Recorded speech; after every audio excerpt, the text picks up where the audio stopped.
Agnès Bonfillon, RTL Grand Soir. 3 minutes pour comprendre.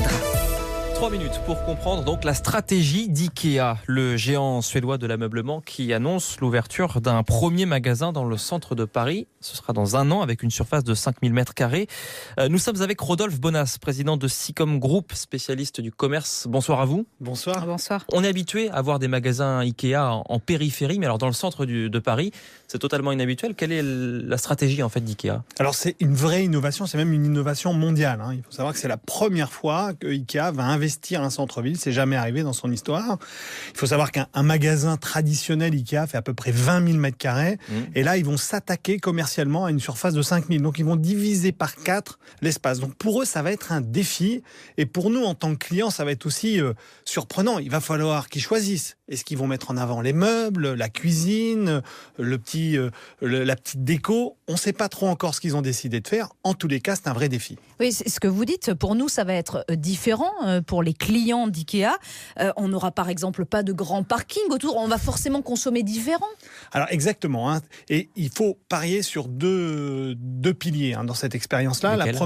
Le premier, ça va être le fait que, bien évidemment, ils savent que à peine un peu moins de 40% des Parisiens intramuros sont une voiture.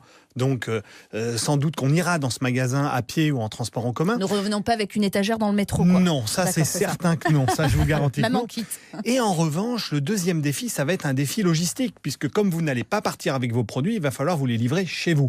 Et c'est la raison pour laquelle, il ne faut pas l'oublier, que IKEA ouvre en parallèle un immense centre logistique à Gennevilliers, 50 000 m², pour pouvoir finalement permettre à ce magasin d'exister commercialement. Ça veut dire que potentiellement, on achètera virtuellement nos produits dans ce magasin et puis on se les fera livrer après. Ah oui, il y a tout à parier. Et vous allez emporter très peu de produits. Vous allez avoir peut-être des petits produits que vous pouvez mettre dans des sacs à emporter, qui sont à peu près... mais vous n'allez pas repartir avec une cuisine et pas avec un canapé. Ils vont vous le rapporter chez vous, c'est sûr. Vous le disiez, Rodolphe Bonas, c'est un nouveau défi pour IKEA. Mais est-ce une prise de risque, une véritable prise de risque ? Est-ce qu'ils peuvent complètement se tromper ? Alors, il faut savoir que IKEA aujourd'hui en France, c'est plus de 50 millions de visites par an. Donc quand on parle de risque, on imagine bien qu'avec un peu plus de 2 millions d'habitants à Paris, ils vont avoir du trafic. En revanche, il y a un petit risque quand même, c'est sur les loyers. Et IKEA est un modèle low cost. Et pour vous donner un exemple, le prix moyen du loyer commercial en région Île-de-France est 500 € du mètre carré par an.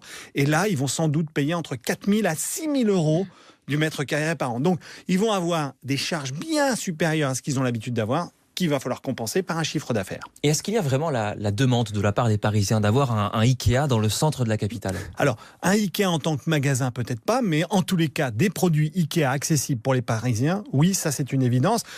Conforama l'a fait, c'est installé. Darty aussi a mis Darty Cuisine dans Paris, c'est un succès commercial.